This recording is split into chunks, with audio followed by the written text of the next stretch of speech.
Հակաբիոտիկների 40%-ն այլևս ազդեցություն չի ունենում որոշ վարակների դեպքում։ Առողջապահության համաշխարհային կազմակերպության նոր զեկույցի կանխատեսմամբ դրանց անտեղի օգտագործման հետևանքով մինչև 2050 թվականը դեղորայքային կայունության պատճառով մահերի թիվը կարող է աճել 70%-ով։ Հակաբիոտիկների նկատմամբ կայունության լուրջ մտահոգությունն ամբողջ աշխարհում կա։ Հայաստանում դրանց չարաշահման խնդիրը հերթական անգամ սրվել էր կորոնավիրուսային համավարակի ժամանակահատվածում, երբ շատերը դիմում էին հենց հակաբիոտիկների օգնությանը վարակից բուժվելու համար։ Սկսում է մանկական տարիքում, հետագայում շարունակվում է ավելի մեծ ասակների շրջանում։ Կա նույնիսկ ընտանիքներ, որտեղ կարծես թե սովորույթ է դարձել դա օգտագործելը։ Մարդիկ հակաբիոտիկ երբեմն օգտագործում են առանց բժշկի ցուցման, պարզապես հազի, քթահոսության կամ որևէ վիրուսային վարակին բնորոշ վիճակների դեպքում, նկատում են մասնագետները։ Նման դեպքերն են, որ նպաստում են բակտերիաների հանդեպ հակաբիոտիկների կայունության զարգացմանը։ Հակամարիային կայունության զարգացման դեպքում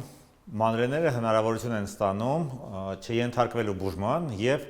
առաջացնել հիվանդության ավելի բարդացած ընթացք։ Հատկապես, որ հիվանդությունների դեպքում է տարածված հակաբիոտիկի ոչ տեղին օգտագործումը ու որ հիվանդություններն ունեն կայունություն այդ դեղամիջոցների նկատմամբ, մասնագետները պարզաբանում են։ Մեր ընտանիքներում ընդունված էր աղիքների խանգարման յուրաքանչյուր դեպքում օգտագործել լևոմիցին դեղամիջոցը։ Հիմա ներկայումս, եթե խոսենք երեխաների համար, առնվազն դեպքերի բացարձակ մեծամասնությունում մենք բուժվում են նրանք նույնիսկ առանց հակաբիոտիկների, չասած լևոմիցինը ուներ իր բացական հետևանքները։ Մի դեղամիջոցներից մեկը դա բիսեպտոլ ասածն է, որը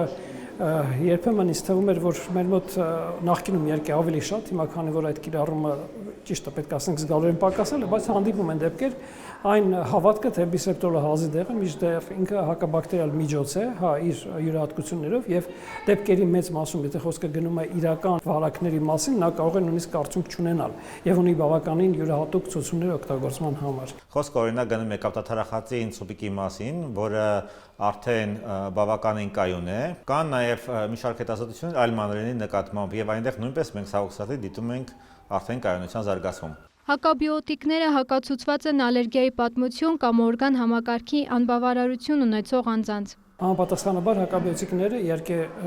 նույն չէ որ ամեն դեպքում, բայց իրանք իզորու են առաջացնել բացասական հետևանքներ նաև մարդու նորմալ մանրէների կոչվում է միկրոբիոտայի վրա։ Հակաբիոտիկների չարաշահումը բարդացնում է բժիշկների աշխատանքը որևէ հիվանդության դեպքում, երբ արդեն կայունություն է ձեռք բերվել դեղամիջոցից, բուժման համար բժիշկը ստիպված է լինում բարձր դեղաչափեր նշանակել, համադրել մի քանի դեղամիջոցներ։ Հակաբիոտիկները կարելի է նշանակել այն դեպքերում, երբ մանրէների առկայության հավանականությունը բավականին բարձր է։ Մասնագետները շեշտում են հակաբիոտիկների անտեղի ձեռքբերման համար վերահսկող միջոցներից է Առողջապահության նախարարության ներդրած էլեկտրոնային դեղատոմսը։ Հայաստանում անցկացվում է նաև հակաբիոտիկների կայունության դեմ պայքարի իրազեկման շաբաթ։ Մերի Խաչատրյան, Ժիրայր Հաբեցյան, լուրեր։